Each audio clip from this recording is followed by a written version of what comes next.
The young Marine standing before the ship's commander was a liar and a forger.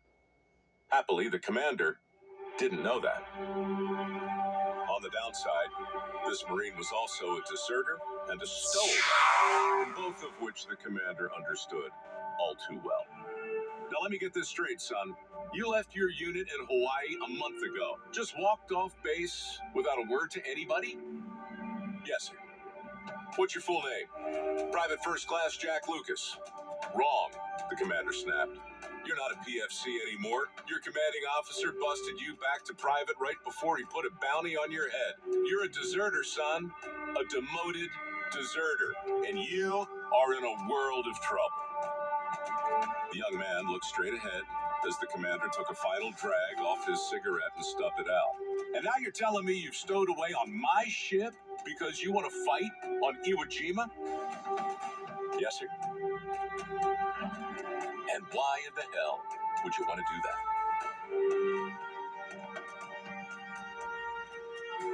I didn't join the Marines to push paper in a supply depot, sir. I've been riding a desk for 3 years. You can punish me if that's what you got to do. But let me fight first. The commander could have sent this demoted deserter straight to the brig and then back to the States for a trial, a dishonorable discharge, and some mandatory prison time. But he knew the Charlie Company would need all the help they could get on Iwo Jima, and whatever else he was, the Marine standing before him didn't seem like a coward. We landed 5 days, the commander said. You want to fight? I'll take you to a fight. Dismissed. 5 days later, the expeditionary force was on the island, making their way inland, where the enemy was hunkered down in a vast warren of tunnels and reinforced bunkers. Jack and 3 other riflemen were picking their way down a steep ravine when 11 Japanese soldiers popped up from a nearby trench and opened fire, sending the Marines diving for cover. 11 against 4. Their odds were horrible, but the Marines fought with everything they had, and soon it was 10 against 4, and then 9 against 4, and then 8 against 4. But then 2 hand grenades arced through the air and landed in the soft volcanic ash just a few yards from Jack and right in the midst of his fellow Marines. Jack didn't hesitate. He dove over the men and onto the first grenade, smothering it under his body. The second grenade he grabbed with his free hand and held it tightly to his chest, shielding the rifleman as best he could. A moment later, the first explosion lifted Jack off the ground, sending bits of flesh and uniform flying into the air. The second explosion never happened. Then, the Japanese soldiers charged, and the remaining 3 Marines killed them all in a furious hail of machine gun fire. Jack was left for dead, which by all appearances, he clearly was. But of course, appearances can be deceiving. In fact, it was Jack's appearance that got him in the Corps in the first place. You see, when Jack enlisted 3.5 years earlier, he appeared to be the perfect recruit. 180 pounds of solid muscle with a burning desire to avenge the outrage of Pearl Harbor. He was only 17 at the time, a year below the minimum age, but he had his mother's signature on the mandatory enlistment waiver. So the Marines took him. Only problem was, Jack had forged his mother's signature, and when the truth came out, he was given the choice of either going back home or riding a desk for the next 4 years. Maybe, as he lay there in a pool of his own blood, 7,000 miles from home, Jack might have reconsidered the cost of his various insubordinations. Maybe. But I doubt it. Because there was something else about Jack's resolve worth noting. You see, Jack's mom had refused to sign that enlistment waiver because she knew the truth about her son. She knew that Jack was not 17 when he enlisted, nor was he 16, nor was he 15. When the Japanese bombed Pearl Harbor, Jack Lucas was a 13-year-old boy. A boy who decided right then and there to fight for his country. That's why he forged his mother's name. That's why he lied to his superiors, deserted his post, and stowed away on a transport ship. That's why, at 14 years of age, he became the youngest Marine to ever wear the uniform. That's why, when he finally turned 17, Jack Lucas became the youngest Marine since the Civil War to receive the Medal of Honor. And that's also why, on his 80th birthday, Jack Lucas looked back on his illustrious career in a way that few survivors can, as the only member of the United States Armed Forces to ever be recognized for bravery and valor above and beyond the call of duty, while fighting as a demoted deserter. Anyway, that's the way I hear it.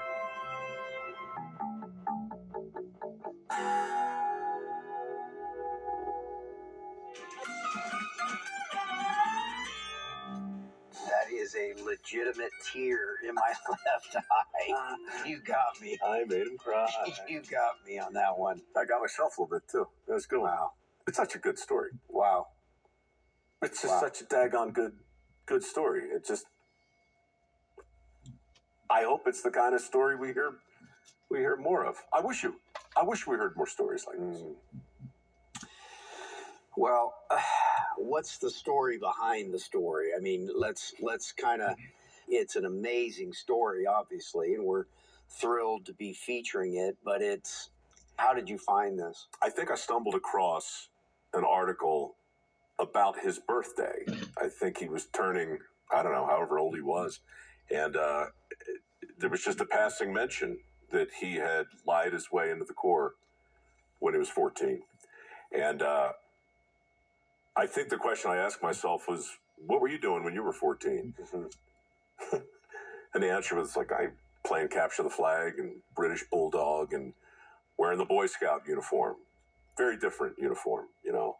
And then it made me think, you know, what have 14-year-old kids done over the course of time, you know, and from the Pony Express to, you know, the 13-year-olds who are running farms 50, 60 years ago. And so we're at a different time. You know, it's not an indictment on the current crop of 14-year-olds, but it's just an amazing thing to look at the conviction of that kid. You know, the purpose, the single-minded purpose, the lengths he went to jump on a grenade. Like, what would you do? 2 hand grenades. They dropped to affirmatively jump on it, grab them, and pull them to you. I don't believe I would have done that. It feels like the youngest Medal of Honor winner since the era of the Civil War is such an outstanding story. And I wish it wasn't. I wish I could be like that. I wish that more were like that. But, man. You wish valor were common. Yeah. Well, then it wouldn't be special. And then we would be a whole species of valorous people looking for something beyond that. We're always going to look for the exceptions. There were medals of honor, but very few got those. So, you know, it might not really be fair to compare and contrast the generation of today with that. It was a different world. It was a different time. But his story stands out then. It stands out now. That story would stand out anywhere. Just think of the people he had to lie to, from his mother to his commanding officer. to his buddies. I mean, he kept that secret. He was 14 when he wore the uniform. So, Mike, you write these stories, you find bits and parts. You know, we put a little identifier at the beginning of this broadcast that, you know, this is the way you heard it. You know, some of it's true. And so these are stories, but this one stands out because what you write of, do you not, meritocracy? Is that not what you're writing of here? Well, you can't write about the armed forces, you know, without at least a tip of the hat toward that. Everything about it, from the uniforms to the insignias, there's a hierarchy, there's a chronology. And I think when the armed forces work right, merit is recognized, and honor is celebrated, and achievement is rewarded. And likewise, certain things are punished. Look, there's nothing, the consequence of jumping on 2 live grenades, you know, is certain death. So if you're going to tell a story about a courageous act, you have to understand the consequence of the action. It's always interesting to me how people confuse courage sometimes with, what's the word? Stupidity. Something tells me he was aware of what he was doing, but he was cut from a different cloth. I mean, that's just one small moment in his life, the moment that got him the Medal of Honor. But if you peel back a few layers, this guy was seemingly bulletproof. He jumped out of a plane after he healed up, went back in. You know, he was still fighting. First parachute failed. Second parachute failed. He lived. He had a wife years later who hired a hitman to kill him. I don't know why. I didn't look into that part of his life. But whatever's going on, Jack Lucas had a pretty big life. And he lived, as Ernest Hemingway said, all the way up. You know, you saw the picture of him there at the end. He just looks like an old man, shaking hands at a parade. These 3 wonderful books, recently released by TBN's publishing company, Trilogy. Jack actually was quoted to say, "I've lived the life of probably 2 or 3 men in many ways." Yeah. Running from a ex-wife, running from commanding officers, you know, but running towards valor and running towards those grenades. You know, the Medal of Honor and that elite group, we're talking about the youngest member of that very elite group of guys. We're talking about a level of discussion that is trying to be walked away from. A lot of people are going the other direction. You mentioned safe spaces, you've mentioned participation trophies, and it was just a different era in that period of time. You know me, I don't want to paint with too broad a brush.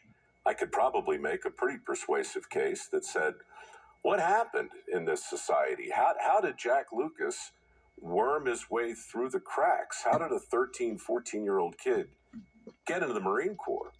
And why, when his commanding officer discovered it, why wasn't he sent back home?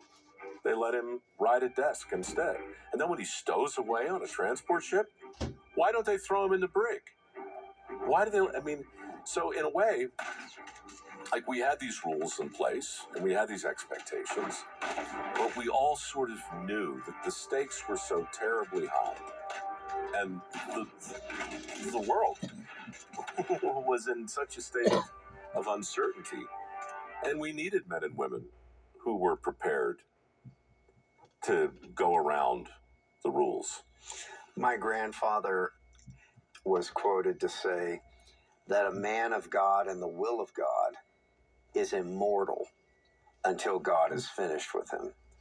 And it's talking about, you know, that's kind of the sovereignty of God thing. And you get to this point where some stories you just have to end the conversation, you know, with this idea that there was divine intervention, however that works. You and I are not going to try to unpack that, but at some point, the sovereignty of God comes into play when he presses his thumb on a scale, and our Medal of Honor winner, Jack, survives the grenade, survives the situation, and goes on to his greater reward.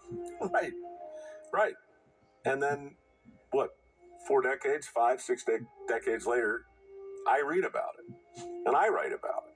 Just to pass the time, really. And then you guys make a TV show about it. So now we talk about it. You know, I never met Jack Lucas. It was just a story that I heard of. But what stories attract you? What stories resonate? And what does story ultimately make you want to think about? You listen to this and you watch these stories, and then what does it do for you? What does it do for the audience? What does it do for all of us to think about somebody that lived 2 or 3 lives? And story has the power to make people get some stuff done, doesn't it? Run into battle. Yeah. Or run from a murderous wife.